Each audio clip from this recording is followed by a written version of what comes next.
Bonjour à tous. Oui. Aujourd'hui, on plonge dans le monde de la finance internationale et surtout le rôle grandissant de la Chine.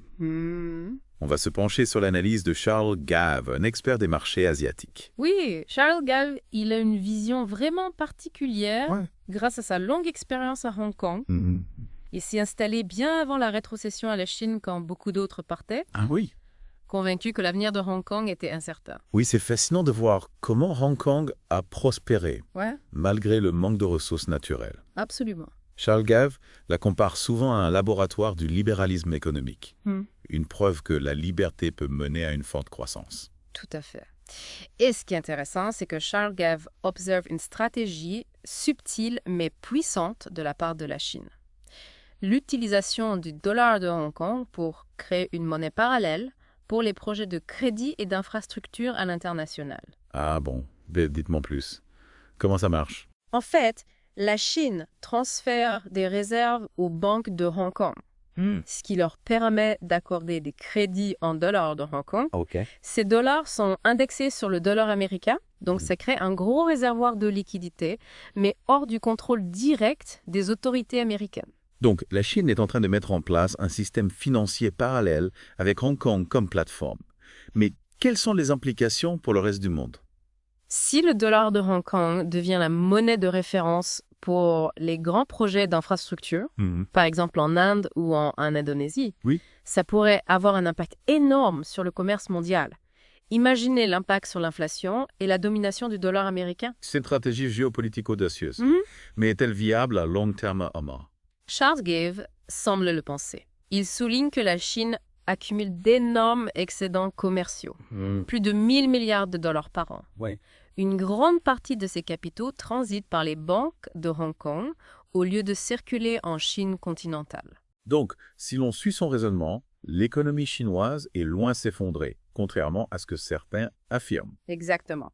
Edus Gave met en avant des indicateurs de force, une croissance du PIB de 5%, une main-d'œuvre stable et une inflation faible. Ouais. On est loin du scénario catastrophe souvent dépeint. Et pendant que certains s'inquiètent, Charles Gave voit des opportunités d'investissement. Il recommande même de vendre les obligations chinoises, qui ont pourtant bien performé ces dernières années. Oui, il suggère de se tourner vers les actions chinoises.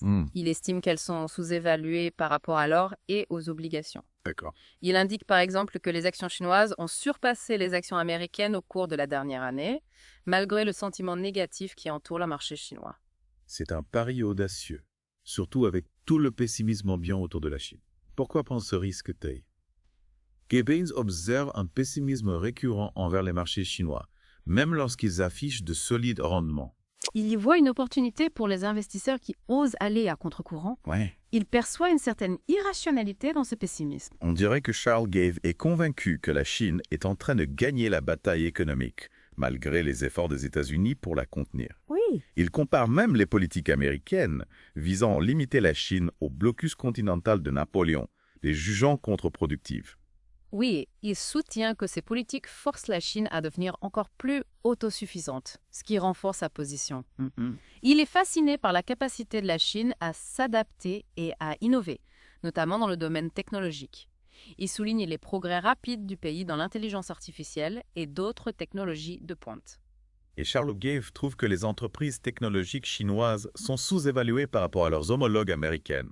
Tout à fait. Il voit là un potentiel d'investissement important, d'autant plus que la Chine est en train de devenir une véritable puissance technologique. Il est intéressant de noter que Charles Gave parsème son analyse d'anecdotes et d'observations culturelles tirées de ses expériences en Chine et à Hong Kong.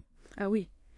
Parlez-nous de ces anecdotes, cela nous permettra de mieux comprendre la culture chinoise. Il raconte par exemple qu'à Hong Kong, beaucoup de Chinois pensent parler anglais, mais avec un accent si prononcé qu'il est parfois difficile de les comprendre. Ah oui.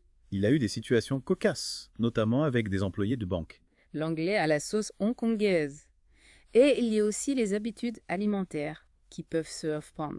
Il se souvient d'un repas mémorable dans un restaurant populaire de Hong Kong où on lui a servi des plats, disons, atypiques. Ouais. Des pâtes de poulet gélatineuses, des nouilles avec des poils. Ah ouais.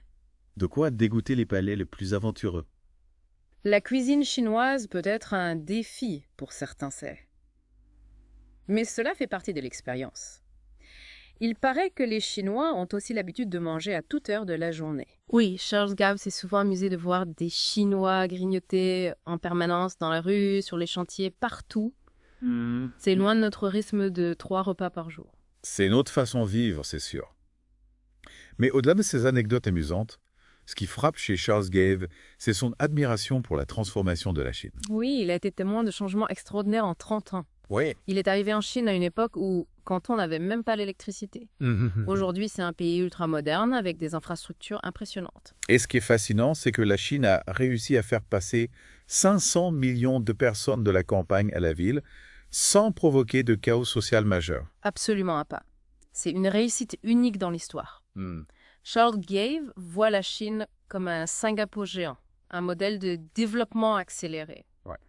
Et il est convaincu que ce n'est que le début. Alors, si on résume, Charles Gave nous dit que la Chine est en train de changer la donne économique mondiale, qu'elle est sous-estimée et qu'elle offre des opportunités d'investissement uniques.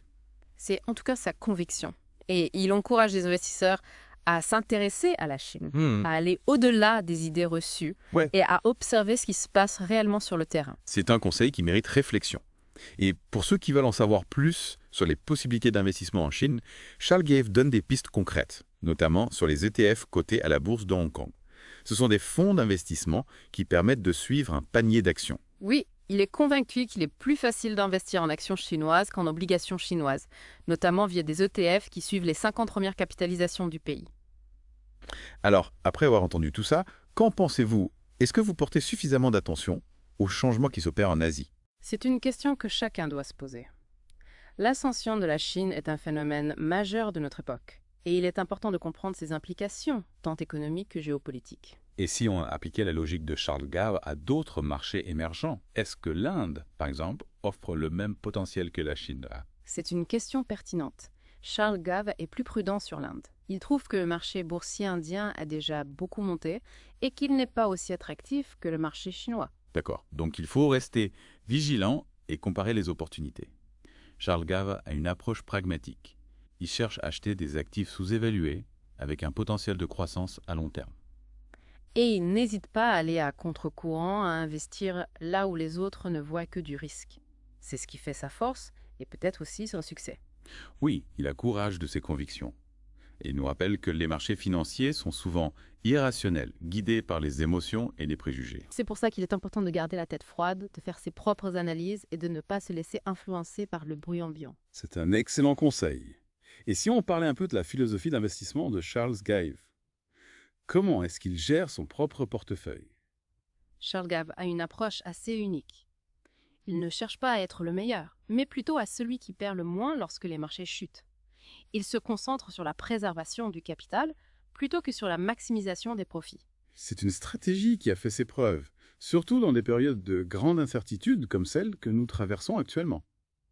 Charles Gave se compare souvent à un adepte du retour à la moyenne. Il achète des actifs quand ils sont décotés en misant sur leur revalorisation à long terme. Et il évite de se laisser entraîner par les mouvements spéculatifs. C'est une approche patiente et disciplinée qui demande une certaine dose de sagesse.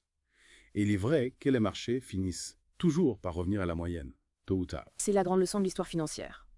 Et Charles Gave l'a bien compris. Il n'a pas peur d'attendre, de laisser passer les opportunités qui lui semblent trop risquées et de se concentrer sur les actifs qu'il juge solides et sous-évalués. Alors, pour ceux qui se demandent comment appliquer ces principes à leurs propres investissements, Charles Gave a un conseil simple. Ne vous concentrez pas sur ce que vous devez acheter, mais plutôt sur ce que vous ne devez pas avoir. C'est une façon de penser à contre-courant, qui permet d'éviter les pièges les plus courants. En éliminant les actifs risqués et surévalués, on réduit naturellement le risque de pertes importantes. C'est une logique implacable. Et en se concentrant sur les actifs de qualité, on se donne les meilleures chances de réussir à long terme. Exactement. Charles Gave nous rappelle que l'investissement est un marathon, pas un sprint. Il faut être patient, discipliné et ne jamais perdre de vue ses objectifs à long terme. C'est une leçon précieuse. Et pour ceux qui veulent en savoir plus sur la vision de Charles Gave, il a écrit de nombreux livres et articles, et il participe régulièrement à des conférences et des interviews. Oui, c'est un véritable puits de connaissances sur la finance, l'économie et la géopolitique. Et il a toujours des analyses originales et stimulantes à partager. Bon, et pour terminer cette première partie, on va laisser nos auditeurs avec une question à méditer. Si vous deviez appliquer la philosophie de Charles Gave à vos propres finances, quelles seraient vos priorités? Qu'est-ce que vous changeriez dans votre façon d'investir? C'est une question qui mérite une réflexion approfondie. Et n'oubliez pas, le meilleur investissement que vous puissiez faire, c'est d'investir en vous-même, en acquérant des connaissances et en développant votre esprit critique. Absolument, investir en soi, c'est la base. Mais revenons à cette idée de monnaie parallèle en dollars de Hong Kong. Si ça se concrétise, est-ce qu'on risque une flambée de l'inflation, comme dans les années 70 avec l'euro-dollar que? C'est une question importante. Charles Gave me dit quoi? Il évoque cette possibilité. Il rappelle que l'explosion du marché de l'euro-dollar à l'époque avait alimenté une forte inflation aux États-Unis. Si la Chine reproduit ce schéma avec le dollar de Hong Kong, les conséquences pourraient être similaires. Donc les Américains pourraient importer l'inflation en provenance de Chine via Hong Kong. C'est assez ironique, vu les tensions commerciales entre les deux pays. Est-ce que les États-Unis peuvent contrer cette stratégie chinoise, donc? Charles Gave pense que les États-Unis n'ont pas beaucoup de marge de manœuvre. Ils pourraient essayer de négocier avec Pékin. Mais la Chine a tout intérêt à laisser la situation se développer. Oui. D'autant plus que la Chine possède une arme secrète, ses réserves d'or. Ah oui, c'est vrai, la Chine est l'un des plus grands détenteurs d'or au monde. Exactement. Si le dollar de Hong Kong prend de l'importance, ça pourrait inciter d'autres pays asiatiques à accumuler de l'or, renforçant encore la position de la Chine. Charles Gave semble avoir une vision à long terme. Il anticipe les changements structurels qui pourraient remodeler l'économie mondiale. Oui, il est convaincu qu'on est à un tournant historique. La domination du dollar américain est remise en question. Et la Chine est en train de construire un nouveau système financier plus adapté à ses intérêts. D'ailleurs, il compare souvent les erreurs des dirigeants occidentaux face à la Chine au blocus continental de Napoléon. C'est une comparaison osée. Peux-tu nous expliquer sa logique? Napoléon avait voulu affaiblir la Grande-Bretagne en lui interdisant le commerce avec l'Europe. Oui. Ce blocus s'est retourné contre lui, favorisant le développement industriel de l'Allemagne et de la Russie. Gave pense que les États-Unis font la même erreur avec la Chine. En essayant de la contenir, il la force à innover et à devenir plus puissante. C'est la loi du marché. Quand on crée des obstacles, on encourage la concurrence. Et la Chine excelle à contourner les obstacles et à saisir les opportunités. On le voit par exemple avec leurs investissements massifs dans les secteurs stratégiques, comme les semi-conducteurs. Tout à fait. La Chine a compris que la technologie est la clé de la puissance économique et militaire. Elle est prête à dépenser des sommes colossales pour rattraper son retard sur les États-Unis. L'affaire Huawei est un bon exemple. Sanctionnée par l'administration Trump, Huawei a développé ses propres technologies et aujourd'hui, ses puces sont plus performantes que celles d'Apple. C'est un exemple parfait de la résilience chinoise. Ils apprennent vite, s'adaptent et finissent par dépasser leurs concurrents.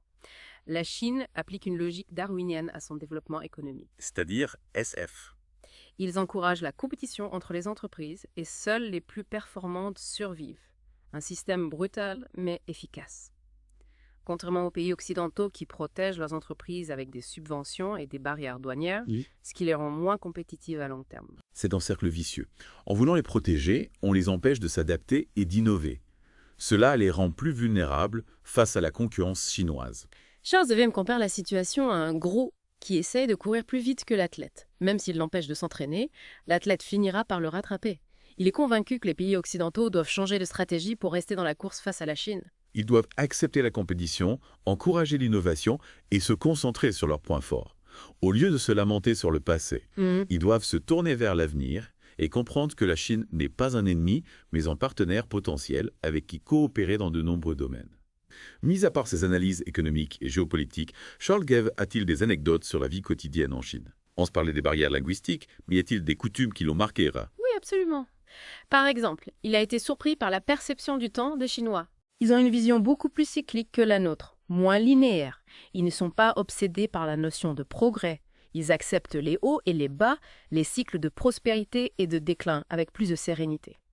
Une philosophie qui peut nous apprendre beaucoup, surtout dans un monde où tout va de plus en plus vite. Oui, une invitation à ralentir, à prendre du recul, à apprécier le moment présent et à ne pas se laisser emporter par la frénésie du monde moderne. Charles Gave a-t-il d'autres anecdotes à partager? Il raconte des histoires amusantes sur les transports en commun en Chine. Dans certaines villes, les bus sont tellement bondés qu'il faut se battre pour monter. Il se souvient d'un trajet où il était coincé entre des passagers incapables de bouger ou de respirer. On imagine la scène, Emma. Les transports en commun en Chine peuvent être une expérience intense, mais cela fait partie du folklore local. Après avoir exploré la Chine sous différents angles, revenons à la question des investissements. Charles Gave recommande d'acheter des actions chinoises. Est-ce accessible à tous les investisseurs? Oui, absolument. Il existe de nombreux ETF qui permettent d'investir sur le marché boursier chinois. Et il est facile d'ouvrir un compte de courtage en ligne. Pas besoin d'être un expert en finance pour investir en Chine. Exactement. Il suffit d'avoir une vision à long terme, de la patience et de la discipline. Et ne pas avoir peur de sortir des sentiers battus. Un conseil judicieux. Si on devait retenir une chose de cet échange, ce serait quoi? Je dirais que la Chine est en train de changer le monde et que nous devons nous adapter. C'est une opportunité, mais aussi un défi. Il est important de s'informer, de comprendre les enjeux et de prendre des décisions éclairées. Absolument, absolument. S'informer, comprendre et agir en conséquence. Et pour ceux qui veulent aller plus loin, Charles Gave propose des conseils pour accéder au marché chinois, notamment via des ETF listés à la bourse de Hong Kong. Oui, la bourse de Hong Kong est une excellente porte d'entrée pour les investisseurs étrangers qui souhaitent s'exposer au marché chinois. C'est une place financière internationale, réglementée et transparente. Pas besoin de se perdre dans les méandres du système financier chinois. Exactement. En investissant via la bourse de Hong Kong, on bénéficie d'une certaine protection juridique et d'une meilleure liquidité. Charles Gave compare d'ailleurs l'investissement en Chine à une partie de poker. Ah ouais? Il dit que les Chinois sont des joueurs redoutables, très stratégiques et patients. Intéressant. Que faut-il faire pour les battre à leur propre jeu? Il faut savoir lire entre les lignes, anticiper leurs mouvements et ne pas se laisser bluffer. Êtes-vous prêt à jouer une partie de poker avec la Chine? Voilà une question qui donne à réfléchir. Ignorer la Chine, c'est prendre le risque de rater l'une des plus grandes opportunités économiques du XXIe siècle. C'est une conclusion qui mérite réflexion. Merci à tous de nous avoir écoutés et à bientôt pour un nouvel épisode. C'est vrai, l'analogie du poker, elle est bien trouvée. Mais avant de se lancer dans une partie avec la Chine, il faut bien comprendre les règles du jeu. Si je comprends bien, Charles Gave nous encourage à voir la Chine pas comme une menace, mais plutôt comme une opportunité. Oui, tout à fait. Il insiste sur l'importance de bien s'informer, d'analyser la situation avec un regard neuf, et puis de ne pas se laisser influencer par les discours alarmistes. Il rappelle que la Chine, elle a fait des progrès économiques énormes ces dernières décennies, et que ce dynamisme, il a toutes les chances de continuer. Ce qui est intéressant, c'est que Charles Gave, il ne se contente pas de faire un constat. Il propose des actions concrètes. Il encourage les investisseurs à se tourner vers les actions chinoises, notamment via les ETF cotés à la bourse de Hong Kong. Pourquoi privilégier cette bourse en particulier? La bourse de Hong Kong, elle a plusieurs avantages. Déjà, c'est une place financière internationale reconnue pour sa transparence et sa réglementation. Ensuite, ça permet aux investisseurs étrangers d'accéder au marché chinois de manière plus sécurisée et puis aussi plus liquide. En gros, on peut investir en Chine sans avoir à se plonger dans les complexités du système financier chinois. Donc si on suit les conseils de Charles Gave, on peut profiter de la croissance chinoise sans prendre de risques inconsidérés. Mais au-delà des aspects financiers, qu'est-ce qu'on peut retenir de son analyse? Quel message il essaie de faire passer? Charles Gave, il nous invite à sortir de notre zone de confort, à remettre en question nos idées préconçues et puis à s'ouvrir aux opportunités qui se présentent. Ouais. Il nous encourage à avoir une vision à long terme, à faire preuve de patience et de discipline dans nos investissements. Et surtout, il nous rappelle que le meilleur investissement qu'on puisse faire, c'est d'investir en soi-même, en développant ses connaissances et son esprit critique. Cette conclusion inspirante. Merci pour ces éclaircissements sur la vision de Charles Gave. Et merci à vous, chers auditeurs, de nous avoir suivis dans cette exploration du monde, de la finance internationale. On espère que cette discussion vous aura donné matière à réflexion et qu'elle vous incitera à vous intéresser de plus près à la Chine et aux opportunités qu'elle représente. N'hésitez pas à approfondir vos connaissances sur le sujet, à vous informer et à vous forger votre propre opinion. Le monde de la finance est en constante évolution et il est important de rester curieux et ouvert aux nouvelles idées. C'est une excellente recommandation. Sur ce, on vous souhaite une excellente journée et on vous donne rendez-vous la semaine prochaine pour un nouveau plongeon dans l'univers passionnant de l'économie et de la finance. À bientôt.